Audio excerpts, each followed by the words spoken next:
목사 안수를 받고 난 이후에 은퇴하신 원로 목사님을 한번 뵌 적이 있습니다. 목회를 어떻게 해야 할지 목사님께 이것저것 여쭤보기 위해 그 시간을 참 기대하고 또 목사님께 질문을 몇 가지 던졌습니다. 그 질문 중에 하나가 무엇이었냐면, 목사님, 제가 이제 안수 받은 지 얼마 안 됐는데 이 목회 사역을 시작하는 저에게 이 목회가 무엇인지 한번 조언을 해주시면 감사하겠습니다.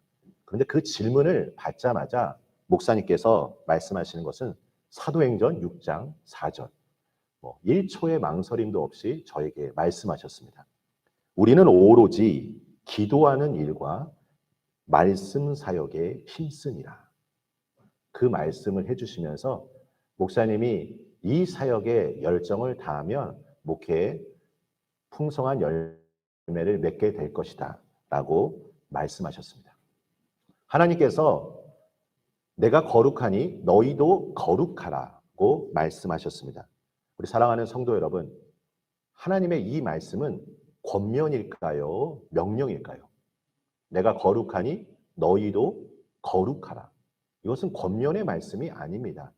우리를 향한 명령입니다. 우리는 이 말씀에 순종해야 할 것입니다. 그래서 우리는 늘 이 거룩한 삶을 추구하기 위해 나아가야 합니다. 그렇다면 우리가 이 거룩을 이루기 위해서 필요한 것이 무엇일까요? 단 한 가지입니다. 오늘 본문 속에서 우리는 발견할 수 있습니다. 오직 말씀과 기도로 거룩하여질 수 있다는 것입니다. 바울이 디모데전서를 기록한 목적이 무엇일까요? 에베소 교회를 사역하는 디모데가 영적 지도자로서 그 맡은 바 책임과 사명을 잘 감당할 수 있도록 멘토인 바울이 디모데에게 편지를 쓴 것입니다. 바울의 삶을 한번 보십시오. 그는 참 많은 고난과 고통의 순간들이 많이 있었습니다. 옥에 갇힌 적도 있었고, 매를 맞은 적도 있었고, 또 사람들이 조롱하고 핍박하였습니다. 그리고 바울의 삶을 쫓아가며 그의 삶을 방해하는 사람의 세력들도 있었습니다. 얼마나 어려웠을까요? 얼마나 고통스러웠을까요? 하지만 바울 서신을 읽어보면 바울 자신에게 둘러싼 이 고난에 대해서 바울은 그렇게 크게 말하지 않습니다. 오히려 담대하게 하나님의 사역을 이루어갔습니다. 하지만 단 한 가지, 바울이 내가 염려가 있다 라는 것을 표현하였습니다. 그것이 무엇이냐면, 나의 마음에 큰 눌림과 걱정이 있습니다. 그것은 교회에 대한 염려입니다. 자신에게 둘러싼 고통, 핍박은 문제가 되지 않지만 교회를 생각할 때마다 교회 안에 가지고 있는 그 문제를 바라볼 때 그는 염려하고 마음에 눌림이 있었습니다. 디모데전서 1장 3절과 4절입니다. 내가 마게도냐로 갈 때 너를 권하여 에베소에 머물라 한 것은 어떤 사람들을 명하여 다른 교훈을 가르치며 신화와 끝없는 족보에 몰두하지 말게 하려 함이라 라고 말합니다. 지금 에베소 교회에 문제가 생긴 것입니다. 바울은 디모데전서 1장에 디모데에게 이와 같이 말합니다. 다른 교훈을 가지고 가르치는 자가 있다는 것입니다. 바울이 교인들을 생각할 때마다 썼던 표현 중에 하나가 무엇이냐면, 내가 너희를 복음으로 낳았다라는 것입니다. 우리 사랑하는 자녀의 삶이 잘 되길 바라는 것은 부모의 마음일 것입니다. 복음으로 낳았기 때문에 교인들의 신앙이 성장하고 성숙하기를 바랄 것입니다. 교인이 신앙 안에서 흔들리고 무너지면 바울은 너무나 아파했습니다. 저도 마찬가지입니다. 교회 사역을 하면서 여러 가지 행정적인 것들, 그 외 다른 외부적인 일들, 그것은 물론 제가 해결해야 할 일이지만 저에게 있어서 가장 큰 고민과 염려는 성도님들의 신앙입니다. 성도님들이 기도의 응답을 받고 믿음이 성장한 모습을 보면 제가 성장한 것처럼 기쁘지만, 성도님들이 혹시 믿음이 무너져서 혹시 교회를 떠나가거나 낙심한 분들이 있으면 저도 마음이 아프다는 것입니다. 다른 교훈을 가지고 지금 에베소 교회 성도들을 미혹하고 있는 세력이 있다는 것입니다. 여러분, 다른 교훈은 무엇일까요? 다른 교훈은 십자가와 복음과 상관없는 교훈을 의미합니다. 진리는 분명합니다. 하나님의 말씀은 애매하지 않습니다. 하나님의 말씀은 명확하다. 그런데 이 다른 교훈들이 지금 이 공동체에 영향을 미치고 있습니다. 1장 4절 후반부를 보면 이 다른 교훈으로 말미암아 변론을 일으킨다라고 말합니다. 그리고 이 교훈을 가진 사람들이 잘 알지도 못하면서 자신이 선생이 되려고 한다고 말합니다. 우리가 이 진리의 말씀을 가지고 사람들은 다투지 않습니다. 하나님의 말씀을 가지고 변론하는 사람은 없습니다. 하나님의 말씀이 분명하기 때문입니다. 그런데 교회에서 분쟁이 일어나는 이유가 무엇일까요? 교회에서 다툼이 일어나는 이유가 무엇일까요? 그것은 진리의 말씀이 아닌 어떠한 다른 교훈, 사람의 생각, 세속적 가치관 때문에 교회가 문제가 생기기 시작하는 것입니다. 4장 1절 말씀을 한번 보시면 그러나 성령이 밝히 말씀하시기를 후일에 어떤 사람들이 믿음에서 떠나 미혹하는 영과 귀신의 가르침을 따르라 하셨으니, 저는 크게 두 가지를 말씀드리고 싶습니다. 먼저는 아직 성숙하지 않은 신앙인이어서 다른 사람들에게 혼란을 줄 수 있다는 것입니다. 그러니까 이 사람들은 나쁜 의도는 없습니다.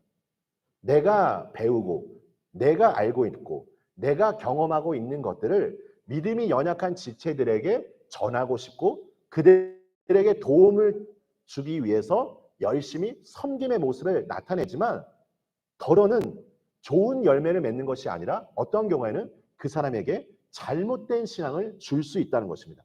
그 근본적인 이유가 무엇일까요? 우리 이 세상을 살고 있기 때문에 우리는 알게 모르게 세속적인 가치관을 가지고 신앙생활할 때가 많이 있습니다. 하나님의 말씀을 성경적인 가치관을 가지고 해석하고 그 뜻을 알며 순종해야 하는데 나도 모르게 성경적 가치관과 세속적 가치관이 혼합되어서 내 신앙이 세워지는 것입니다. 그러니까 이 혼합주의로 말미암아 다른 사람들에게 무언가를 전할 때 이 혼합이 메시지가 그대로 전해지는 것이죠. 그러니까 나쁜 의도는 아닙니다. 교정하고 하나님의 관점으로 다시 한번 바꾸면 되는 겁니다. 그런데 두 번째는 어떤 경우냐면 나쁜 의도를 가지고 거짓 메시지를 전해주는 것입니다. 이 사람들은 목적이 있습니다. 우리 성도님들의 삶에 다가와서 분명한 목적을 가지고 거짓 메시지를 전하는 자입니다. 그런데 이들에게도 분명한 영향력이 있고 능력이 있습니다. 미혹하는 영과 귀신의 가르침을 따르라. 왜냐하면 미혹에는 힘이 있기 때문입니다. 오늘 디모데전서 4장에서 살펴볼 수 있는 무엇일까요? 두 가지입니다. 혼인을 금하고 어떤 음식물은 먹지 말라는 겁니다. 여러분, 이것은 금욕주의입니다. 금욕주의는 육체를 억압함으로 영혼이 거룩해진다는 사상입니다. 이것을 주장하는 사람들은 육체를 악한 것으로 보기 때문에 이것을 혐오하도록 가르치는 것입니다. 우리가 내 주장이 설득력을 가지려면 무언 근거가 있어야 합니다. 그냥 단순하게 혼인을 금고 어떤 음식을 먹지 말라고 주장하는 것이 아닙니다. 그 근거가 무엇이냐? 라고 질문을 받게 될 때 그들이 말하는 그 성경의 내용이 있습니다. 누가복음 17장에 보면 예수님이 이 땅에 오시는 때에 나타나는 상황에 대해 기록하고 있습니다.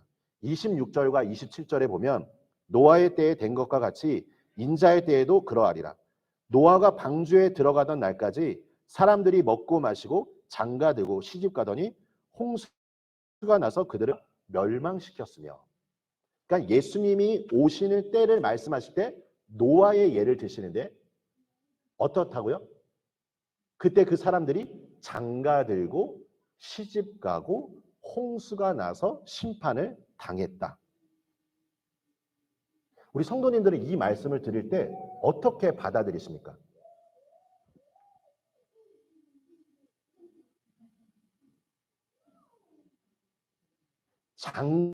장가를 들고 시집을 가고 홍수가 나서 심판을 당했다. 심판을 당한 이유가 무엇이냐라고 할 때 다양한 사람들의 해석이 있을 것입니다. 혼인을 해서 장가들고 시집갔기 때문에 홍수가 나서 심판을 당했구나라고 해석하는 사람은 오늘 이 금욕주의자들이 주장한 내용처럼 사람들에게 말할 것입니다. 결혼은 좋은 것이 아니야. 결혼은 선한 것이 아니야. 예수님께서 이 말씀을 하신 의도와 목적이 무엇인지를 알아야 합니다. 여러분, 이 말씀은 하나님 나라를 추구하지 않고 세상적인 것만 쫓는 상황에 대해 말씀하고 있는 것입니다. 저는 우리 신앙인들이 좀 자유함을 가졌으면 좋겠습니다.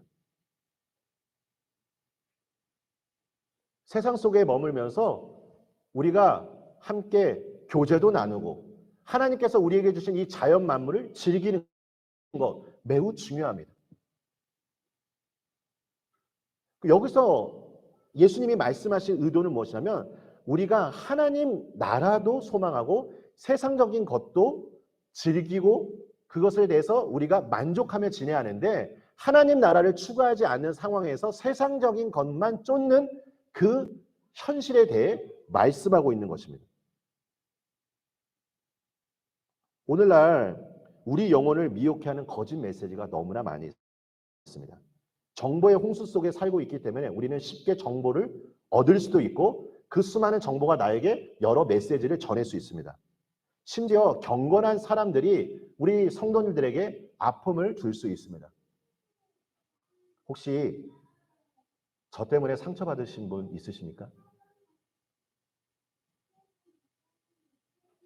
저는 항상 늘 제 말 한마디 한마디를 무겁게 생각합니다. 왜냐하면 세워진 지도자의 말 한마디가 성도님들에게 어떻게 전해지는지 저는 누구보다 잘 알고 있기 때문입니다. 경건한 자들이 말하는 그 말 한마디, 그 경건한 자가 만약 율법주의자라면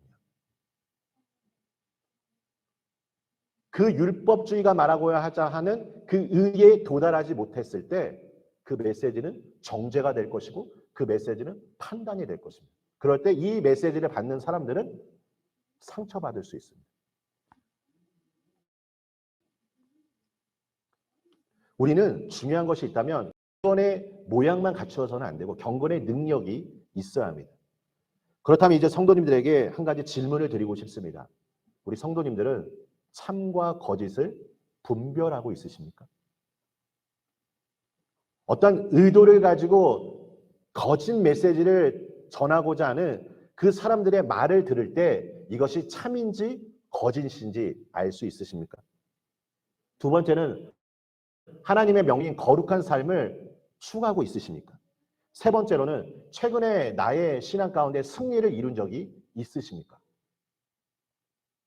이 모든 질문의 답은 오직 말씀과 기도뿐입니다. 우리 신앙에 위기가 찾아오는 근본적인 이유가 무엇이냐면 말씀과 기도 없이 결정하기 때문입니다. 오늘 에베소 교회에 둘러싼 거짓된 가르침, 혼인을 금하고 어떤 음식을 먹지 말라고 하는데 바울이 어떻게 말합니까? 4절 말씀을 한번 보십시오. 하나님께서 지으신 모든 것이 선함에 감사함으로 받으면 버릴 것이 없나니.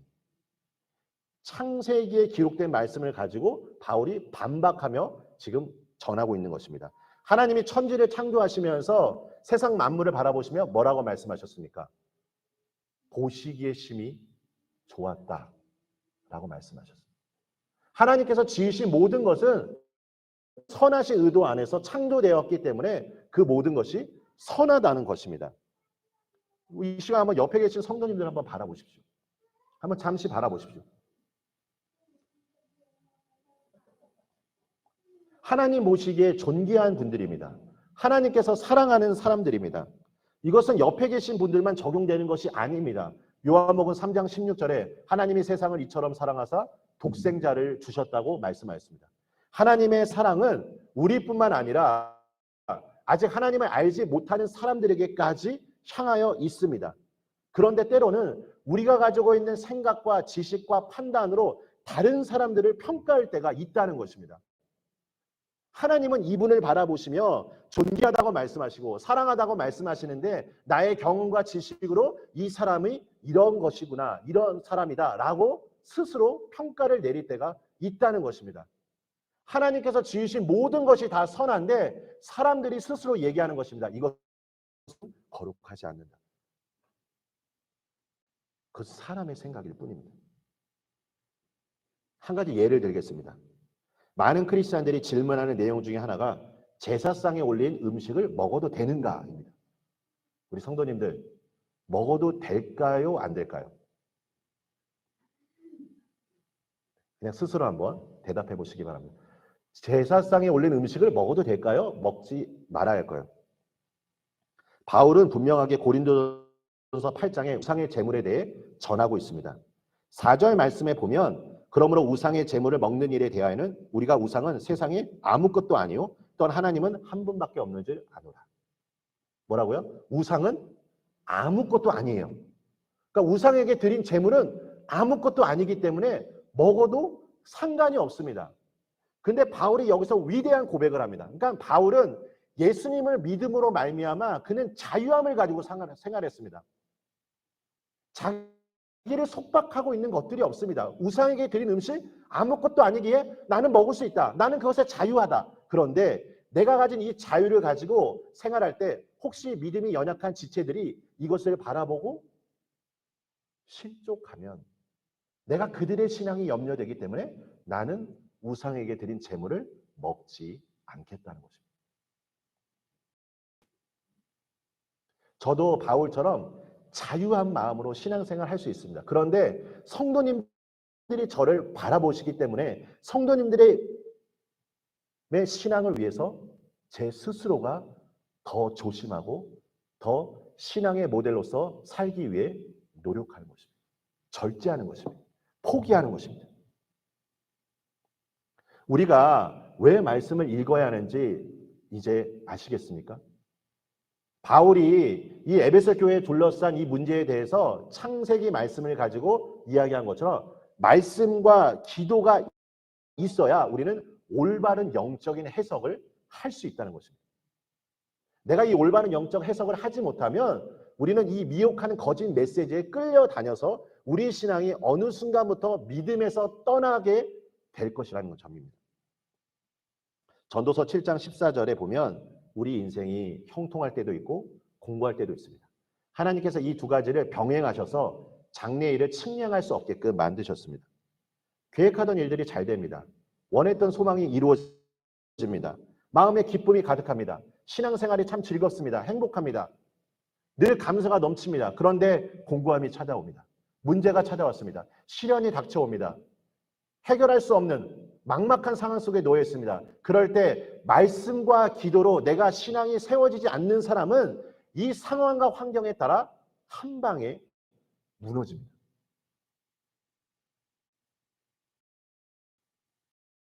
반석 위에 세운 교회가 든든하게 세워지는 것입니다. 내가 반석 위에 세워지지 않으면 작은 바람에도 우리는 흔들립니다. 사실 신앙생활 가운데 잘 됐을 때는 아무 문제가 없습니다. 제가 권면할 필요도 없습니다. 근데 우리가 꼭 고난의 순간이 없는 것은 아닙니다. 그때 내가 영적인 해석을 할 줄 알아야 합니다. 하나님께서 왜 나에게 이 기도에 대해서 거절하셨을까? 하나님께서 왜 나에게 지체라는 시간을 허락하셨을까? 하나님의 뜻이 무엇일까를 알기 위해서 말씀과 기도가 있어야 합니다. 우리 사랑하는 성도 여러분, 말씀과 기도에 대한 훈련은 선택사항이 아닙니다. 이것은 필수입니다. 우리 삶이 닿는 그 순간까지 우리는 계속 성장해야 되고 말씀을 읽고 기도해야 합니다. 지난주에 제가 광고를 드렸습니다. 5월 2일부터 이제 성경 통독 프로그램을 진행하려고 합니다. 제가 이 사역을 시작하게 된 근본적인 이유가 있습니다. 우리 6절과 7절 말씀을 한번 보십시오. 우리 함께 한번 읽도록 하겠습니다. 디모데전서 4장 6절과 7절입니다. 내가 이것으로 형제를 깨우치면 그리스도 예수의 좋은 일꾼이 되어 믿음의 말씀과 내가 따르는 좋은 교훈으로 양육을 받으리라. 망령되고 허탄한 신앙을 버리고 경건에 이르도록 내 자신을 연단하라. 지금 바울이 젊은 목회자 디모데에게 목회가 무엇인지를 지금 권면하고 있습니다. 6절에 보면 형제들을 깨우쳐야 하는데 라고 말씀하시는데 7절 후반부에 보면 바울이 디모데에게 무엇이라 권면하니까 내 자신을 연단하라. 디모데 너 스스로가 먼저 훈련하라는 것입니다. 경건의 훈련을 쌓으라는 것입니다. 저희 가정에 참 많은 관심과 사랑으로 지도해 주셨던 목사님이 계십니다. 제가 미국 유학을 준비하면서 이 목사님을 찾아뵙고 여러 가지 궁금한 내용들을 여쭤보았습니다. 그런데 목사님께서 갑자기 저에게 이 말씀을 하신 것입니다. 목사님, 유학을 가는 것도 좋습니다. 그런데 한번 유학을 가지 마시고 3년 동안 사역도 하지 말고 3년간 말씀만 한번 읽어보시면 어떻겠냐라는 것입니다.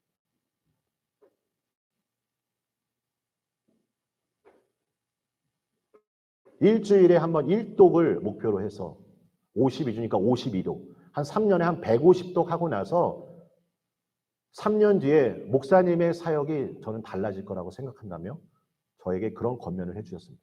물론 그때 참 많은 고민이 있었기 때문에 그 목사님께서 어떠한 이유로 저에게 말씀하셨는지 잘 알고 있지만 제가 그 권면에는 따르지 않고 미국 유학길에 올랐습니다. 담임 목사로 부임하면서 지방의 여러 선배 목사님들과 교제를 나눴습니다. 최근에 어떤 목사님과 이렇게 대화를 나누게 되었는데 목사님이 하시는 말씀이 우리의 윗세대 목사님들이 걸어온 사역의 길을 말씀하였습니다. 사실 지금 신학이라는 학문이 많이 발전했습니다. 학문의 범위도 많이 넓어졌습니다. 우리의 윗세대 목사님들과 지금 젊은 세대 목사님들을 비교해 보면 여러 가지 사역의 기술적인 부분은 훨씬 더 세련되고 발전되었을 것입니다. 그런데 우리 윗세대 목사님들이 가지고 있는 단 한 가지가 있다면 무엇입니까? 그분들은 오직 말씀과 기도에 전념했다는 것입니다. 그러면서 저에게 하셨던 말씀이 목사님, 한 달에 한 번 정도 한번 성경 통독을 해보시면 목사님의 사역이 더 성장이 있을 것입니다. 저에게 그 말씀을 하셨습니다. 바울이 살던 그 시대에 그 당시 세계를 지배하던 사상이 무엇이죠? 헬라 문화, 여러 가지 세속적 가치관 속에 사람들이 살고 있었습니다.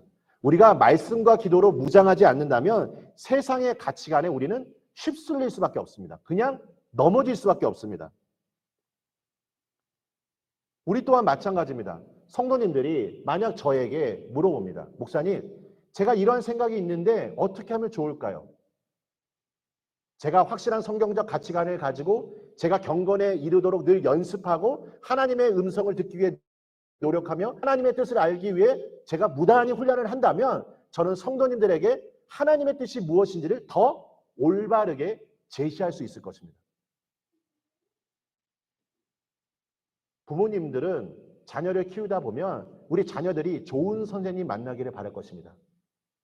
예를 들어 어떤 학원에 등록했습니다. 그 한 달 수업료가 10만 원입니다. 근데 10만 원 학원 수강료하고 20만 원 수강료하고 30만 원 수강료하고 다를 것입니다. 선생님이 어떠하냐에 따라 수강료는 달라요. 내가 비록 조금 어렵고 내가 힘에 부쳐도 우리 아이가 조금이나마 더 좋은 선생님을 만나길 바라는 것이 부모의 마음일 것입니다. 저도 마찬가지입니다. 제 스스로에게 목표를 두고 있는 것은 오늘 바울이 디모데에게 권면한 것처럼 제 자신을 연단함으로 말미암아 제가 좀 더 좋은 목회자가 되길 원합니다. 그래서 성도님들에게 더 바른 길을 잘 안내해 주기를 원합니다. 어떤 조직이든 리더가 바라보는 만큼, 리더가 성장하는 만큼 이루게 될 것입니다. 저는 이것이 늘 무겁게 다가옵니다. 지식적으로, 경험적으로 제가 알고 있는 그 수준이 더 넓어져서 그 주님의 보좌 앞으로 나아갈 때 하나님이 우리에게 주시는 그 깊고도 넓은 그 주님의 측량할 수 없는 사랑을 우리 성도님들과 함께 경험하기를 소망합니다. 사랑하는 성도님들, 함께 훈련받으며 함께 웃고 함께 울며 함께 성장하길 원합니다. 디모데전서 4장 8절과 11절 말씀을 보십시오. 육체의 연단은 약간의 유익이 있으나 경건은 범사에 유익하니 금생과 내생에 약속이 있느니라. 바울은 육체의 훈련은 금생에만 영향을 끼치지만 경건의 훈련은 금생뿐만 아니라 내생에도 약속이 있다고 말합니다. 운동선수들은 자신이 흘린 땀만큼, 훈련한 만큼 결과가 나올 것입니다. 훈련하지 않고 열심히 노력하지 않고 뭔가 좋은 결과를 바란다는 것은 넌센스입니다. 디모데를 향한 이 바울의 권면이 오늘 저와 우리 성도님들을 위한 권면이기를 저는 간절히 소망합니다. 물론 삶 속에서 늘 말씀을 읽으시고 기도를 하시는 성도님들이 계십니다. 저는 그분들이 이 훈련의 과정을 통해 더 하나님의 은혜를 체험하기를 원합니다. 그런데 오늘 제가 이 메시지를 전하고자 하고 싶은 대상은 누구냐면 한 번도 말씀을 통독하지 않고 오늘 주일 외에 일상의 삶 속에서 말씀과 기도 없이 신앙생활 하시는 분들을 위해 제가 권면하는 것입니다. 교회가 절기를 지키고 신앙훈련을 계획하는 이유가 있습니다. 제가 이 사역을 한 이유가 있습니다. 여러분, 우리가 기도할 때 하나님의 은혜를 받는 것이 중요하잖아요. 하나님의 은혜를 받기 위해 하나님의 임재 안에 머물기 위해 때로는 찬양을 부르는 것이 중요합니다. 왜 그러냐면 찬양은 하나님의 마음을 느끼게 하는 시동장치와도 같습니다. 내가 신앙생활하면서 세상 속에 지내다가 십자가의 사랑을 잊어버립니다. 그때 사순절 절기를 통해 고난주간을 통해 십자가의 사랑이 이런 것이구나 우리가 다시 한번 느끼는 겁니다.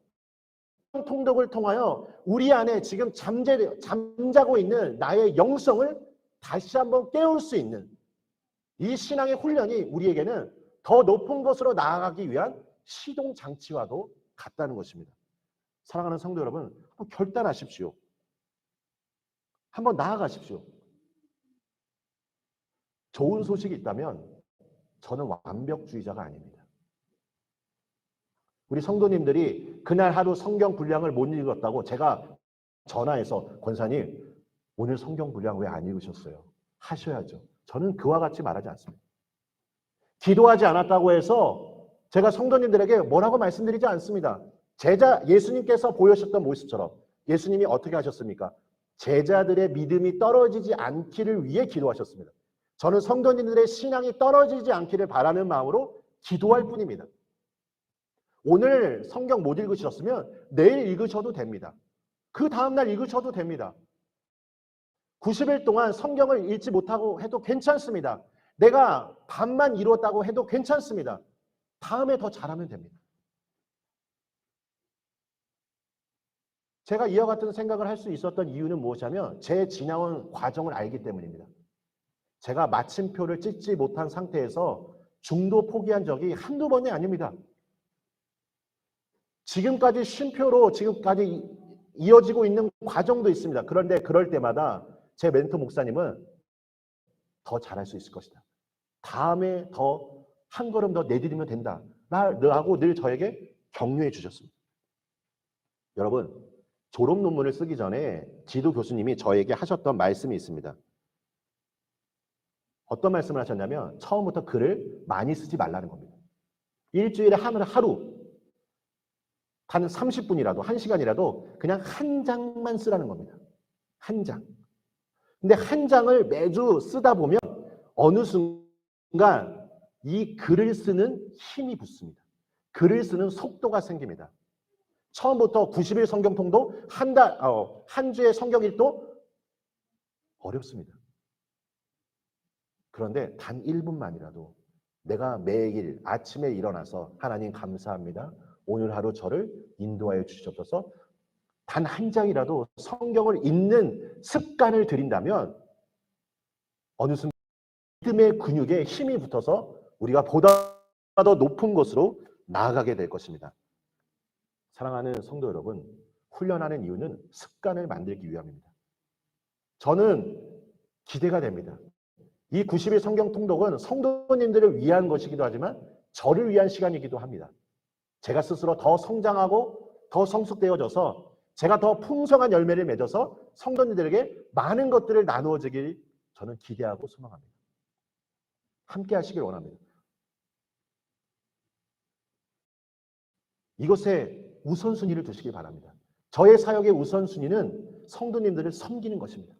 성도님들이 어려울 때 제가 도움을 드리겠습니다. 제가 함께 격려하겠습니다. 혼자서는 내가 결단하더라도 상황과 환경을 만나면 다음에 하지, 내일 하지. 그렇지만 그룹을 짓게 됐고 공동체와 함께 하다 보면 누군가의 격려와 누군가의 그런 섬김과 누군가의 그 행동을 통하여 내 스스로가 될 수 있다는 것입니다. 저는 오늘 결론적으로 한 가지 더 말씀드린 것은 이 훈련의 목적은 말씀과 기도로 거룩하여지는 것입니다. 말씀과 기도로 율법주의자가 되어서는 안 되고 말씀과 기도로 거룩하여지는 것입니다. 이것은 무엇이냐면 내가 말씀 성경 통독을 많이 하는 것도 중요하겠지만 성경 통독을 통해 예수님의 말씀이 무엇인지 하나님의 뜻이 무엇인지 내가 기도 2시간, 3시간 오래 하는 것도 중요하겠지만 2시간, 3시간 기도하면서 예수님의 마음을 느끼는 것이 중요합니다. 내가 성경을 읽으며 내가 기도를 하면서 내 스스로가 선생이 되려고 하는 것이 아니라 내 스스로가 율법주의자가 되는 것이 아니라 믿음이 연약한 자들을 바라볼 때 예수님의 마음을 갖고 그들과 함께 신앙을 세워나가는 그 주님의 마음, 그 주님의 마음을 닮아가는 것이 우리가 거룩한 삶으로 나아가는 과정입니다. 사랑하는 주님의 부르심에 한 걸음 앞으로 내디디시기를 축복합니다.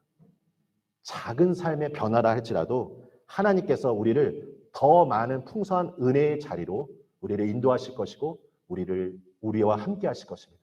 주님의 역사하심을 기대하며 날마다 말씀과 기도로 승리하시는 우리 모든 성도님들 되시길 예수님의 이름으로 축원합니다.